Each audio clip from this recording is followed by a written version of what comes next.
Hi, this is Yolanda Van Veen from VanVeenBulbs.com. And next we're going to learn all about how to prune our lilac bushes.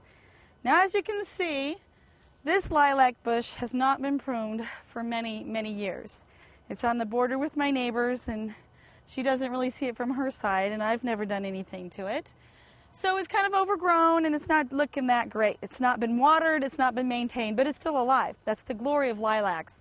They will survive almost anywhere. So what I'm going to do is I'm going to pretty much just hack it back. It's the end of summer, and I want it to have lush growth for next year. I don't want to get lots of blooms. I probably should have hacked it back right after it was done blooming.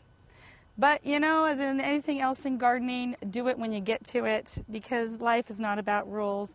It's about taking care of things when you get the chance anymore. And I've got the chance today, so let's chop it. So the rule of thumb is to make sure and not chop it back more than 1/3. So as you can see, it's quite big and out of control. So I'm going to try to chop it down 1/3 down, but I do have a tendency to chop even more. So if it's a little bit more than that at this point, I'm not going to worry about it because I know it'll grow in even better next year. So when I'm cutting back, I'm trying to follow that 1/3 rule. You can always go back the next year and go another 1/3. So I'm just cutting every branch about 1/3 down. And these, which are really dead and lanky, I am just going to whack back. But you don't want to just go back to the stem. You're thinning it out. The whole goal is to get more air in there. So I am just going to keep chopping. And it's best to chop actually right where, like this looks like new growth. It's alive. This other part does not look good. So it's best to cut at an angle right near where that new growth is. And that way it'll probably shoot out from the other side too. Now that looks really bad almost all the way to the end. But still, I'm trying not to chop it too much either. And like I said, you can always go back next year and chop some more. So my key, pretty much, with pruning things is just going to town, especially on this one. It's really not going to do much for years and years and years.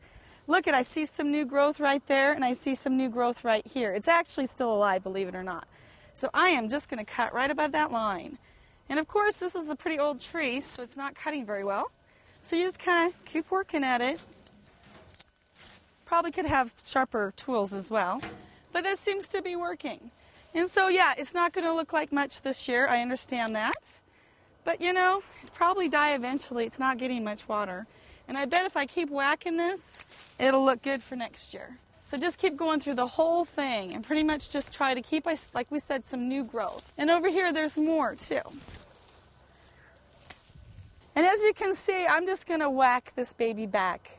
And next year, it will fill out, and I know it'll look just beautiful.